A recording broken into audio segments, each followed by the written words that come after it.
you sometimes find yourself picking up your laptop, browsing the internet, scrolling through your timeline, and with no intention at all, within a few moments, you find yourself having bought something that you totally didn't need? Shopping online has become a favorite activity for many of us, and today we're completely immersed in an abundance of choice. In 2020, the global retail e-commerce market reached its highest market cap ever of $4.3 trillion.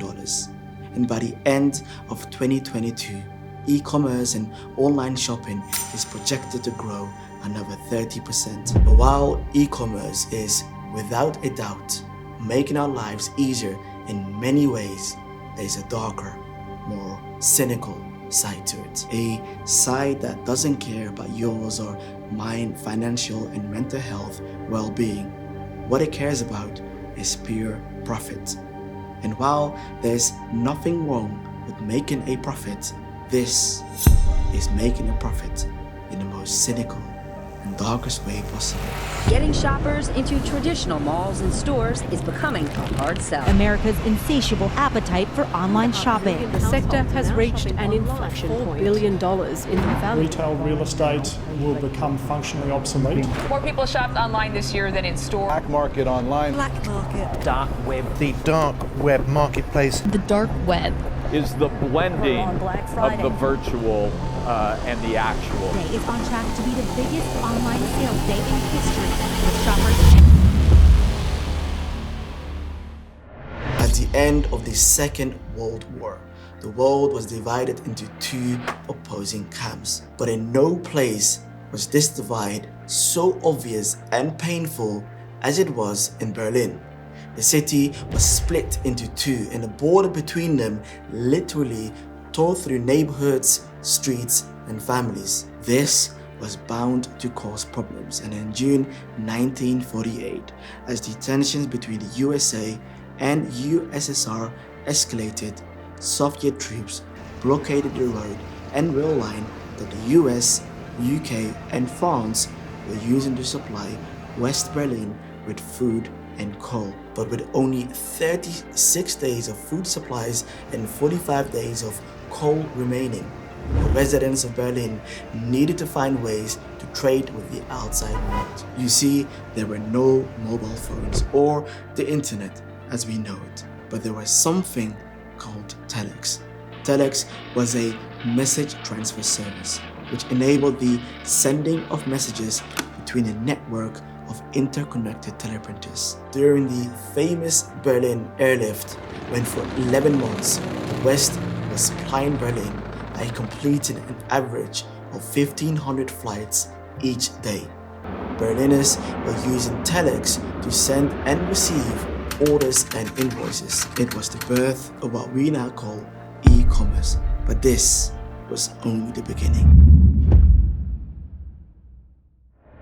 Just a few decades ago, shopping used to be simply about buying the products you need.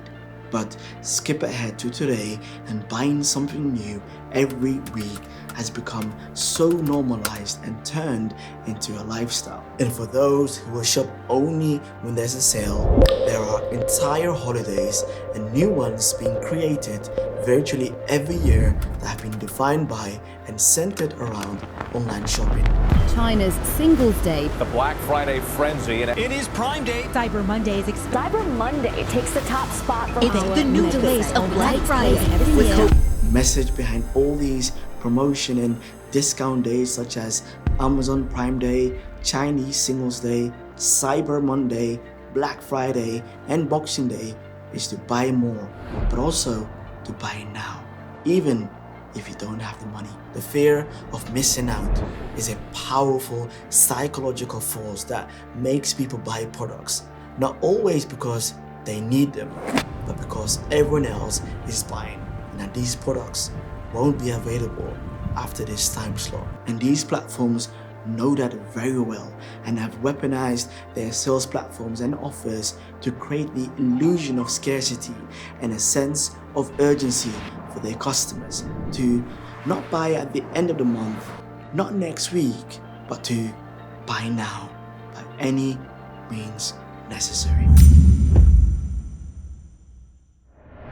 In 2002, a tech professional had just started working at a major US department store in their data analytics department when two of his colleagues from the marketing department stopped by his desk to ask him a really odd question. If we wanted to figure out if a customer is pregnant, even if they didn't tell us, could we find out? Fast forward 10 years later, in 2012, an angry father stormed into one of America's biggest department stores demanding to talk to a manager. His daughter had been receiving coupons for things like baby clothes, cribs and diapers, but the problem was that she was still in high school. The store apologized, but just a few days later, they heard back from the father, and it turned out that his daughter was indeed pregnant, although neither of her parents knew. By detecting some changes in the girl's browsing habits online, such as the viewing of certain supplements, lotions, and her joining online pregnancy forums, the company had figured out that this girl was pregnant even before her own parents did. But how? The really short and simple answer is by the tracking and selling of our personal data. A dark pattern is a process or a design created to trick, confuse, and manipulate you into doing something that you don't want to do, often without you even realizing it. Have you ever seen a product description page like this? This is an example of a dark pattern called misdirection. Technically, this page gives you the opportunity to accept or decline the offer, but the design is really suggestive and makes it much easier to notice and use the buy button, but also it guilt trips you with the associated "no, I want to stay fat" option below the buy button. Still, the most common dark pattern you see online is the use of fake social proof, scarcity, and urgency combined, designed to make the offer so lucrative that it would take strong discipline to resist. Psychological research has shown that paying money stimulates the same regions of the brain associated with pain, disgust, and overall negative emotions. However, this negative response seems to be most intense when paying with cash. And this makes sense, right? When paying with your hard-earned cash, you have to count the bills and feel like giving them away. There's much more resistance and tension than there is when you simply enter a few credit card digits on a checkout form. But what about when you don't even need to pay a penny right now? Bent on buy now, pay later schemes. With the whole buy now, pay later. Britain is in a buy now, pay later boom. Fees and sky-high interest applied. Thriving buy now, pay later scene. It's called a buy now, pay later scheme, and it provides you with an option to break up your online payments into a few chunks due in the next few months.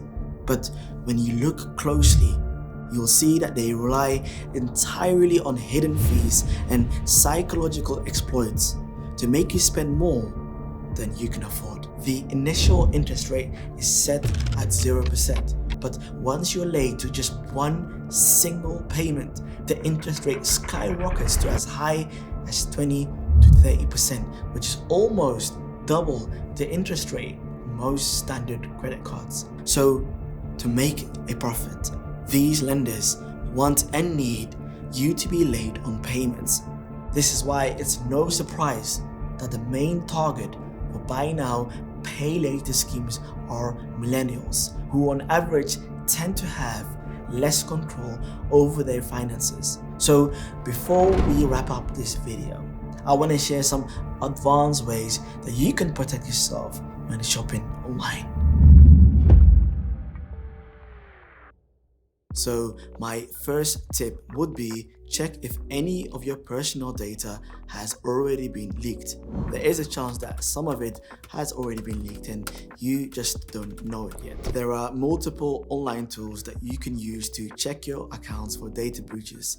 I'll link some of those below, and if your data has been exposed, I would highly recommend changing your email and your password as soon as possible. The second tip is to use virtual bank cards when shopping online, especially when you're shopping on a site for the first time.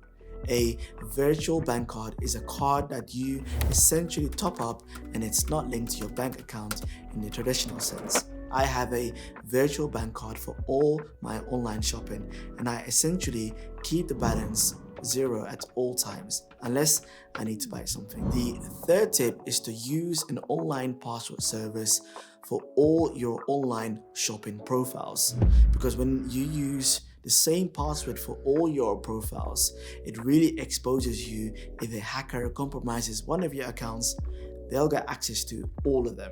At least with a password service, that won't be the case. So definitely make use of password services. The final tip is to use a credit card whenever you're buying something quite expensive, like paying for a holiday trip. Although I'm not a huge fan of credit cards, a credit card gives you the convenience of claiming back your money easily if you do get scammed, and the credit card company will chase their money, whereas if you pay with a debit card, you'll have to do all the chasing yourself. Obviously, make sure to be paying your credit card on time every month to avoid any interest.